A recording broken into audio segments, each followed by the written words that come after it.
Je crois que je n'ai jamais été aussi en colère et aussi triste qu'en ce moment.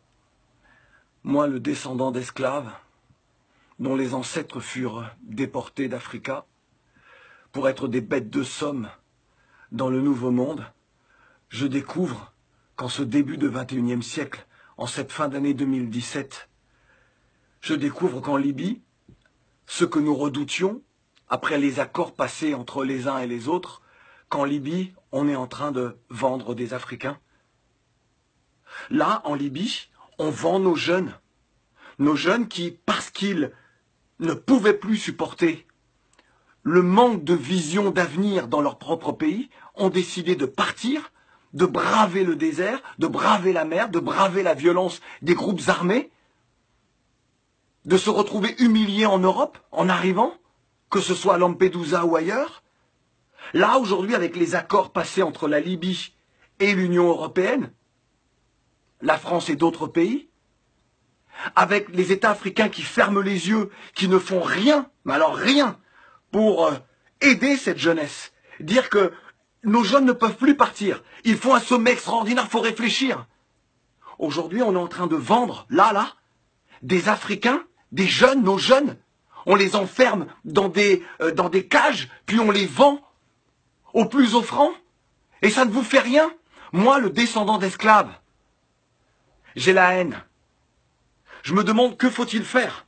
Après cela, il faut que l'on nous dise qu'il faut aimer ce monde, il faut respecter les institutions telles qu'elles soient. Alors que moi, je vais rester là, à ne rien dire, à ne rien faire, alors que, là encore, ce soir, un reportage de France Info nous montre ces jeunes que l'on vend. Et personne ne dit rien. Les dirigeants ne disent rien. Les intellectuels ne disent rien. Les journalistes ne disent rien du continent. Personne ne se révolte. Les footballeurs qui ont les moyens ne disent rien. Vous laissez comme ça les uns les autres se faire vendre. Qu'est-ce que les descendants d'esclaves comme moi peuvent penser, doivent penser? C'est donc ce qui s'est passé avec nos ancêtres il y a plusieurs siècles. On ferme les yeux. Vous ne comprenez pas ce qui se joue. C'est l'avenir d'une part de l'humanité.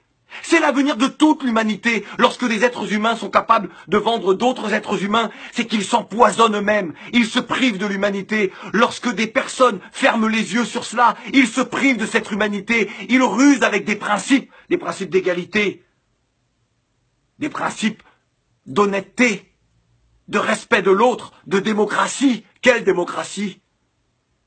Et celles et ceux qui subissent ça ne sont donc plus des êtres humains? C'est ça que vous acceptez aujourd'hui?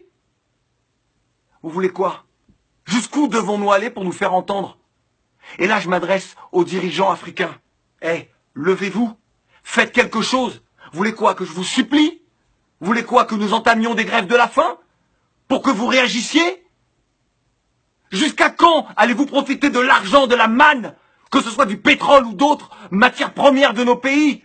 Être dans les Panama Papers, dans les Paradise Papers, avoir des comptes partout, avoir des villas partout, et ne rien faire pour cette jeunesse? Combien de temps encore? Nous, on est prêts. On est prêts.